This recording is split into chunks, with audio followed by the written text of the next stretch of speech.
Hi Year 6 and welcome to today's book club. We're going to be reading more of the chapter from The Explorer, picking up where we left off from yesterday. Now I'll ask you a question about what animal Max thinks he's discovered, and of course it was ants. So let's keep going. He pointed up at an ant's nest, a great bulbous structure built on the tree's trunk, bulging out of it like a pot belly. There were no monkeys in sight. They were here really soon ago, said Max. They'll come back. Skeptically, Fred sat down. Max sat on Leela's legs. Bacca clung to Leela's shirt. Sitting still and empty-handed was not, Fred found, an easy thing to do. The things he was trying so hard not to think about, his father's face, his mother's voice, came crowding in. And darker things, the picture of all four of them starving unfound in the green clearing, crept towards him. He tried to whistle, but his head swam, and he succeeded only in making a peculiar piping noise. Fred, whispered Leela, you'll scare the monkeys. And then, suddenly, the monkeys came. There were 3 of them, dark brown and strong-limbed, and sweet-faced. Fred watched in awe as they chased one another up and down the trees, chittering.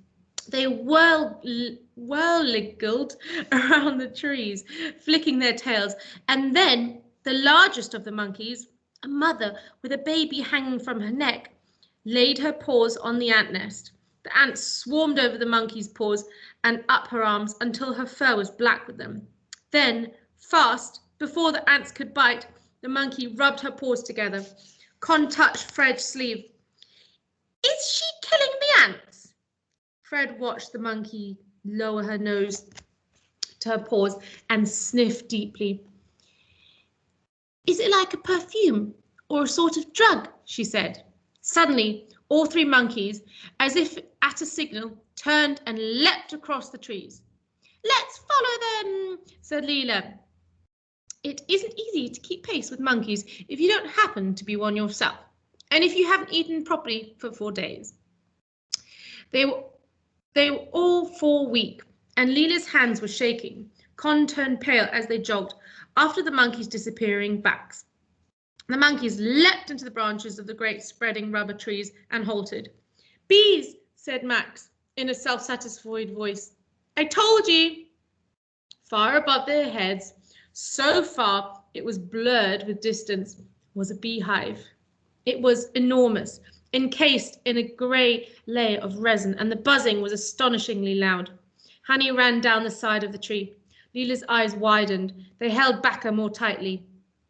They don't attack sloths, do they? As they watched, the mother monkey approached. The hive broke open the protective layer and plunged her paws into its depths. She broke off a piece of honeycomb and bit into it, dripping honey on her baby's head. The bees swarmed furiously, but didn't go close enough to sting. Leela's eyes were as wide as the sun. I think the smell on her paws meant that the bees didn't attack, she said. It must be a repellent. Let's try it, said Fred, already on his feet. But what if it only works for monkeys, said Con. Well, there's only one way to find out, he thought of dinner, which would be the pineapples, if there were any left, and cocoa grubs if there weren't. Wouldn't you like some honey? Just think for a minute before you... But Fred was already running.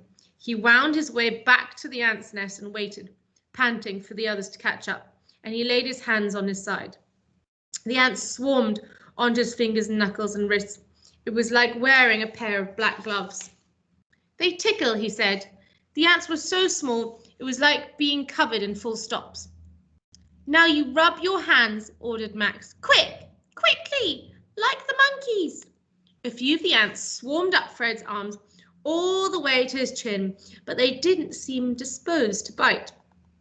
He rubbed his hands together, feeling a little guilty, and then sniffed. The smell was so strong he gagged. You know when they put stuff on cuts at school, he said. It's like that. Disinfectant, said Leela. He rubbed his hands over his face, as he'd seen the monkeys do, and put up his arms. He hesitated and then gathered more ants and rubbed the smell on his legs and ankles too, just in case. Con pulled his hands down to her face so she could sniff. It smells like ammonia, she said, like my aunt's smelling salts. They ran back to the honey tree. Fred thought the others seemed to be giving him a wider berth than usual. You smell like a bad idea, said little Max, like medicine. At the foot of the tree, Fred looked up. The trunk was enormous and the bees a distant cloud. Are you sure you don't want to stop to think for a second? To at least make a plan, said Con. I'll be fine, said Fred. He'd always loved climbing up trees, that feeling of navigating an unknown land upwards. The others watched him.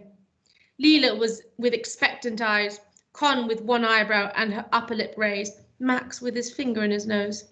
He seized a low branch and heaved himself up. Max cheered. Fred's legs scrambled for purchase and then found a knot in the bark and pushed upwards. He felt immediately that this was different. This was nothing like climbing at home. His muscles were weak and less at his command. His arms and legs had less pull and spring to them. It occurred to him, with a jolt, that he hadn't checked to see if the tree's wood was rotten. The tree creaked under him, loud as the hinge on a giant's gate.